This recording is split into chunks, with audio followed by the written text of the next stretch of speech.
എല്ലാവർക്കും credit and കെയറിലേക്ക് സ്വാഗതം.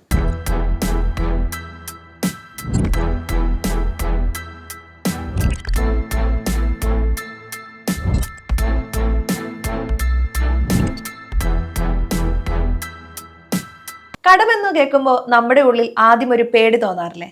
നമ്മൾ ചെറുപ്പം തൊട്ട് കേൾക്കുന്ന ഒന്നാണ് കടം മേടിക്കാതെ ഉള്ളത് കൊണ്ട് ഓണം പോലെ ജീവിക്കണമെന്നത്. പക്ഷെ നമ്മൾ കാണുന്ന ഒരു കാര്യമാണ് വലിയ കോടീശ്വരന്മാരും വലിയ ബിസിനസ് ഗ്രൂപ്പുകളും ഒക്കെ കടമെടുത്ത് വീണ്ടും വീണ്ടും പണക്കാരായി മാറുന്നത്. എന്നാൽ നമ്മൾ കടമെടുക്കുമ്പോഴോ നമ്മുടെ പോക്കറ്റിൽ നിന്ന് പണം ചോർന്നു പോയിക്കൊണ്ടിരിക്കും.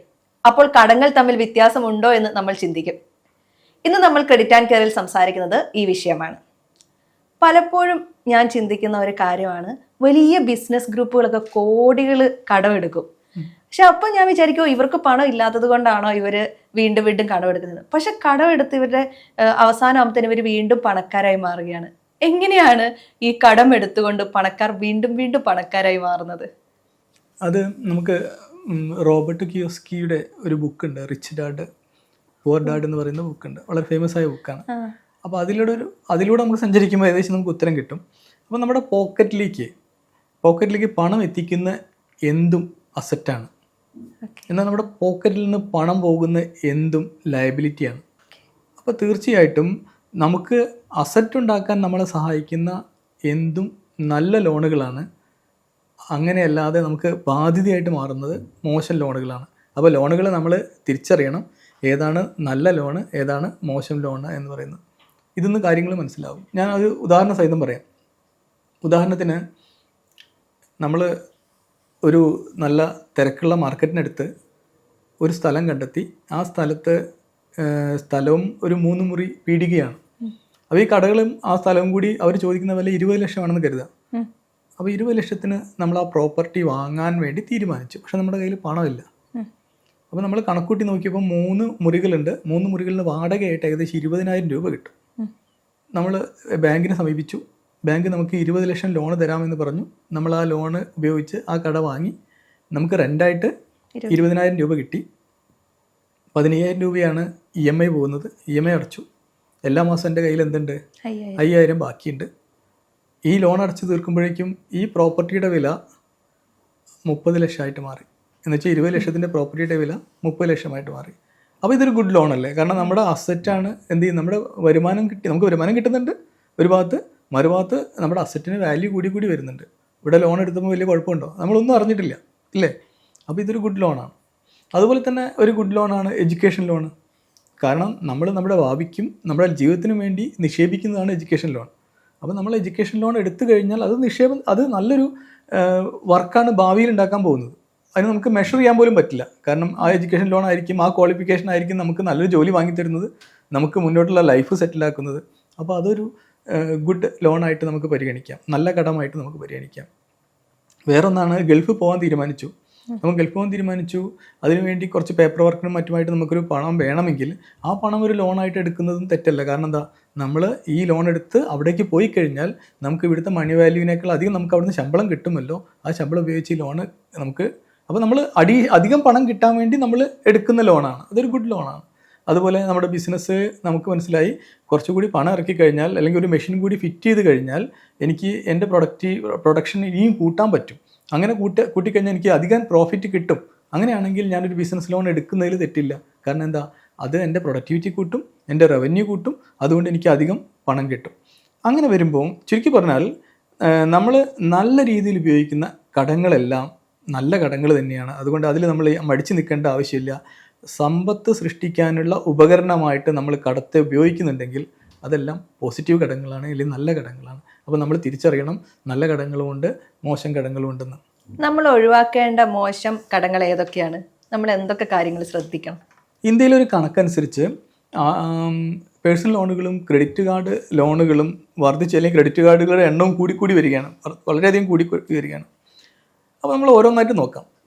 ഉദാഹരണത്തിന് ഒരു കാർ ലോൺ.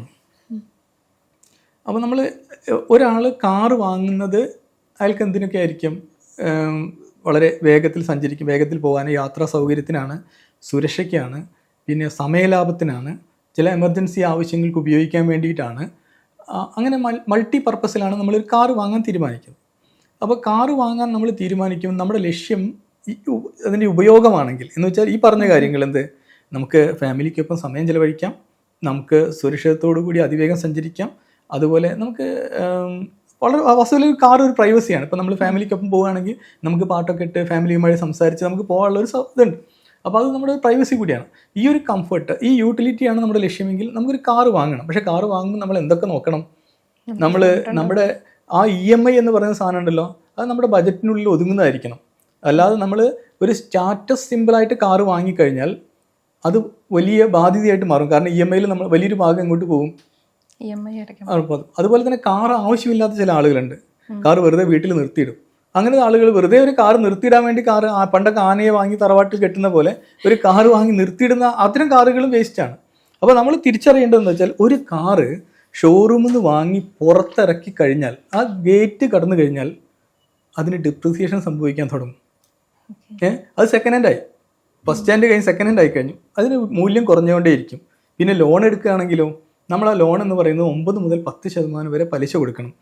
അങ്ങനെ പലിശ കൊടുത്ത് നോക്കുമ്പോൾ പിന്നെ നമ്മൾ കാറിന് എന്തൊക്കെ അടയ്ക്കണമെന്ന് അറിയാം. കാറ് വെറുതെ ഓടൂല, അതിൽ പെട്രോൾ അടിക്കണം, പിന്നെ ഇൻഷുറൻസ് പുതുക്കണം, പിന്നെ മെയിൻ്റനൻസ് ചാർജ് കൊടുക്കണം. പിന്നെ കാറുള്ളപ്പം കംഫർട്ട് വരുന്നതുകൊണ്ട് കൂടുതൽ ആശയങ്ങൾ വരും, കൂടുതൽ ചിലവുകളും വരും. അങ്ങനെ നോക്കുമ്പം കാറ് വാസ്തവത്തിൽ ആ കാറിനെടുക്കുന്ന ലോൺ എന്ന് പറയുന്നത് വാസ്തവത്തിൽ നമുക്ക് നഷ്ടമായിക്കൊണ്ടിരിക്കുന്ന ഒന്നാണ്, അല്ലെങ്കിൽ അത് ഡിപ്രിസിയേഷനാണ്, അല്ലെങ്കിൽ കാറിൻ്റെ വാല്യൂ ഡിപ്രിസിയേഷനാണ് ചെയ്യുന്നത് നമ്മൾ. അതുകൊണ്ട് തന്നെയാണ് വാരൻ ബഫറ്റിനെ പോലുള്ള ആളുകൾ പറയുന്നത് സെക്കൻഡ് ഹാൻഡ് കാറൊക്കെ വാങ്ങിയാൽ മതി. നമ്മൾ ആ ലക്ഷ്യമെന്ന് പറയുന്നത് ഒരു യാത്ര ചെയ്യുക എന്നതാണെങ്കിൽ നല്ല 1-2 വർഷം പഴക്കമുള്ള സെക്കൻഡ് ഹാൻഡ് കാറ് വാങ്ങിയിട്ട് അതൊരു 10 വർഷമോ 15 വർഷമോ അത് എന്നുവരെ അതിൻ്റെ രജിസ്ട്രേഷൻ അതുവരെ ഉപയോഗിക്കാൻ വേണ്ടി ശ്രമിക്കുക. ഇടയ്ക്കിടെ ആളുകൾ അടുത്ത വീട്ടിലെ ആൾ കാറ് മാറ്റുന്നത് കണ്ട് നമ്മൾ കാറ് മാറ്റേണ്ട കാര്യമൊന്നുമില്ല. നമ്മുടെ ലക്ഷ്യം എന്താണ്? യാത്രയാണ്. ആ ലക്ഷ്യം നിറവേറ്റുന്ന ഒരു സംഗതി നമുക്കുണ്ടെങ്കിൽ പിന്നെ നമ്മൾ ഇടയ്ക്കിടയ്ക്ക് പോയിട്ട് കാറ് മാറ്റണ്ട. ഉദാഹരണത്തിന് ഞാനിപ്പോൾ ഒരു കാറ് വാങ്ങി, ഈ കാറിന് വില ഞാൻ ഇപ്പോൾ കൊടുത്തിരിക്കുന്നത് 8 ലക്ഷമാണ്. അപ്പം കുറച്ച് കാലം ഉപയോഗിച്ച് കഴിഞ്ഞാൽ തന്നെ മാർക്കറ്റിൽ പുതിയ ടെക്നോളജിയും പുതിയ കാറുകളൊക്കെ വരും. ആ സമയത്ത് അതിൽ മോട്ടിവേറ്റഡ് ആയിട്ട് ഞാൻ ഈ കാറിൻ്റെ EMI കഴിഞ്ഞ ഉടൻ തന്നെ പോയിട്ട് പുതിയൊരു കാർ എടുത്ത് എന്ത് സംഭവിക്കും? ഞാൻ വീണ്ടും ഒരു പുതിയ കടത്തിലേക്കാണ് പോകുന്നത്. നേരെ മറിച്ച് ഈ കാറ് ഞാൻ വാങ്ങി, ഈ കാറ് ഞാൻ അടുത്ത 10-15 വർഷം ഉപയോഗിക്കുകയാണെങ്കിൽ എനിക്ക് അത്തരം ഒരു അഡീഷണൽ എക്സ്പെൻസ് വരുന്നില്ല. അപ്പോൾ നമ്മളിവിടെ പറയുന്നത് കാറ് വാങ്ങണ്ട എന്നല്ല, കാറ് വാങ്ങുമ്പോൾ അത് നമ്മുടെ ബജറ്റിന് ഒതുങ്ങുന്ന കാറ് വാങ്ങുക. ഒരിക്കലും ഒരു സോഷ്യൽ സ്റ്റാറ്റസോ സോഷ്യൽ സിംബലോ ആയിട്ട് നമ്മൾ കാറ് വാങ്ങാതിരിക്കുക. അല്ലെങ്കിൽ അടുത്ത വീട്ടിലെ ആൾ വാങ്ങിയിരിക്കുന്ന ക്രെറ്റയാണ്, എനിക്ക് ക്രെറ്റ വാങ്ങണം. പക്ഷെ നമ്മളെന്താ ചിന്തിക്കുന്നത്? എനിക്ക് ആൾട്ടോ വാങ്ങാനുള്ള കപ്പാസിറ്റിയോ ഇല്ലെങ്കിൽ ഞാൻ ആൾട്ടോ വാങ്ങിയാൽ മതി. എന്തിനാണ് നമുക്ക് കാറ് മേൽപ്പറഞ്ഞ കാര്യങ്ങൾക്കാണ്. കുടുംബത്തോടൊപ്പം സൗകര്യപ്രദമായി സഞ്ചരിക്കാനാണ്, എമർജൻസി ആവശ്യങ്ങൾക്ക് ഉപയോഗിക്കാനാണ്, പ്രൈവസിക്ക് വേണ്ടിയിട്ടാണ്. അപ്പോൾ നമുക്ക് വെയിലും മഴയൊന്നും കൂടാതെ യാത്ര ചെയ്യാൻ വേണ്ടിയിട്ട് തന്നെയാണ് നമ്മൾ വാങ്ങുന്നത്. ആ ഒരു ലക്ഷ്യത്തിന് നമുക്കൊരു കാറ് വാങ്ങുമ്പോൾ നമ്മുടെ ബജറ്റ് കൂടി നോക്കണം, നമ്മുടെ വരുമാനം കൂടി നോക്കണം. അതുകൊണ്ട് ഇത്തരം ഡിപ്രിസിയേഷൻ വരുന്ന ലോണുകൾ പലപ്പോഴും ബാഡ് ലോണുകളായിട്ട് മാറും. പിന്നെ ഐഫോൺ, പലർക്കും ഐഫോൺ പുതിയ ഐഫോൺ ഇറങ്ങിക്കഴിഞ്ഞാൽ 1.5 ലക്ഷം കൊടുത്ത് ഫോൺ വാങ്ങാൻ ആർക്കും ഒരു മടിയില്ല. പക്ഷേ ഈ ഐഫോൺ വാങ്ങിക്കഴിഞ്ഞാൽ നമ്മൾ ഉപയോഗിക്കാൻ തുടങ്ങിയത് സെക്കൻഡ് ഫോണായി. പിന്നെയോ ഇതിൻ്റെ ഡിപ്രിസിയേഷൻ അതിവേഗതയിലാണ് വരുന്നത്. പിന്നെ അടുത്ത കൊല്ലം അടുത്ത മോഡൽ ഇറങ്ങുമ്പോൾ വീണ്ടും ടെംപ്റ്റേഷൻ ആവും. പിന്നെ നമ്മളിത് കൊടുത്ത് അടുത്ത് വാങ്ങുമ്പോൾ വീണ്ടും നമ്മൾ പൈസ ഇറക്കുകയാണ് ചെയ്യുന്നത്.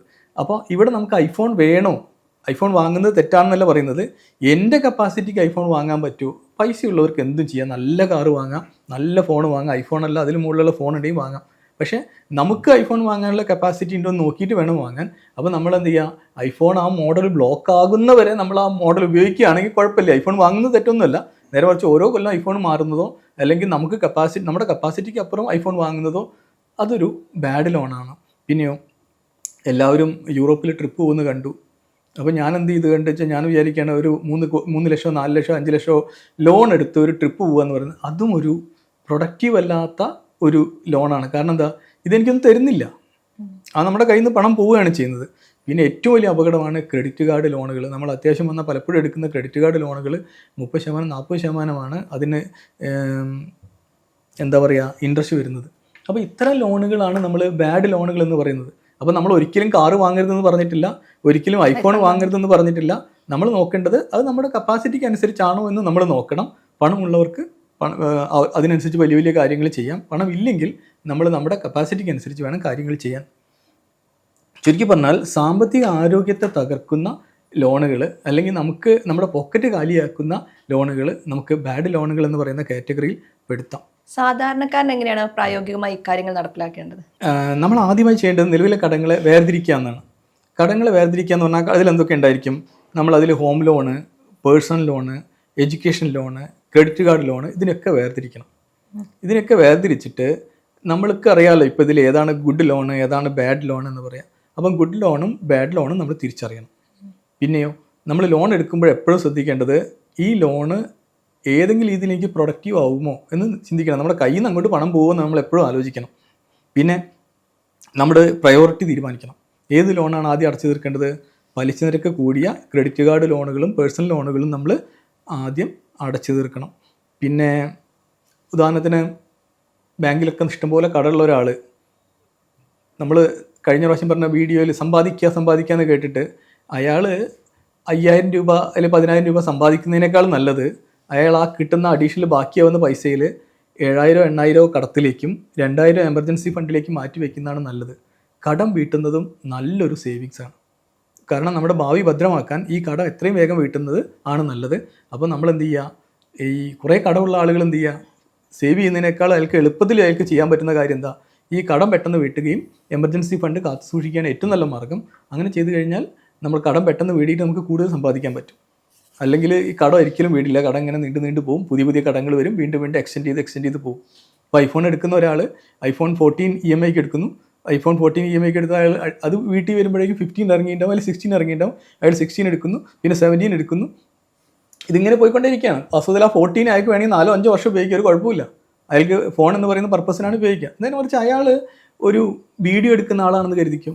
വീഡിയോ എടുക്കുന്ന ഒരാളാണെങ്കിൽ അയാൾക്ക് എന്ത് ചെയ്യാൻ പറ്റും, ആ ഫോണിനെ പ്രൊഡക്റ്റീവാക്കി മാറ്റാൻ പറ്റും. അപ്പോൾ നമ്മൾ ഐഫോൺ എടുക്കുന്നതിനെതിരല്ല പറയുന്നത്, അതെങ്ങനെ പ്രൊഡക്റ്റീവാക്കി മാറ്റാൻ പറ്റും. ഒരു പുതിയ ലാപ്ടോപ്പ് കണ്ടു, ആ ലാപ്ടോപ്പ് ക്രിസ്റ്റീനയ്ക്ക് ഇഷ്ടപ്പെട്ടു, പക്ഷേ ആ ലാപ്ടോപ്പ് ഉപയോഗിച്ച് ക്രിസ്റ്റീനയ്ക്ക് റവന്യൂ ജനറേറ്റ് ചെയ്യാൻ പറ്റുമെങ്കിൽ അത് നല്ല തീരുമാനമാണ്. നേരെ മറിച്ച് ആ ഒരു ഭംഗിക്ക് അത് കണ്ട് വാങ്ങി വന്ന് നമ്മളത് അവിടെ കൂട്ടി വയ്ക്കും. പിന്നെ നമ്മൾ അടുത്ത പ്രാവശ്യം വന്നിട്ട് ഒരു ഇമെയിൽ അയക്കാനൊക്കെയാണ് ഉപയോഗിക്കുന്നതെങ്കിൽ അത് തീർത്തും പ്രൊഡക്റ്റീവ് അല്ല. അപ്പോൾ തീർച്ചയായിട്ടും നമ്മൾ ലോൺ എടുക്കുന്നതിന് മുമ്പ് ആ ലോണ് എങ്ങനെയാണ് എനിക്ക് തിരിച്ചടയ്ക്കാൻ പറ്റുക, ഈ കാര്യങ്ങളൊക്കെ നമ്മുടെ മനസ്സിൽ എപ്പോഴും ഉണ്ടായിരിക്കണം. 2025-26 കാലഘട്ടത്തിൽ ലോൺ എടുക്കാൻ ആഗ്രഹിക്കുന്നത് ശ്രദ്ധിക്കേണ്ട പുതിയ കാര്യങ്ങൾ എന്തൊക്കെയാണ്? ഒന്നാമത്തെ കാര്യം, ഇഷ്ടം പോലെ ഡിജിറ്റൽ ലെൻഡിങ് ആപ്പുകളും പ്ലാറ്റ്ഫോമുകളും ഉണ്ട്. ആ പ്ലാറ്റ്ഫോമുകൾ തിരിച്ചറിയണം. അവർ പല മോഹന വാഗ്ദാനങ്ങളായിട്ട് വരും. ആ വാഗ്ദാനങ്ങൾക്കപ്പുറം നമ്മൾ പലിശ നിരക്കും മറ്റും തിരിച്ചറിയണം.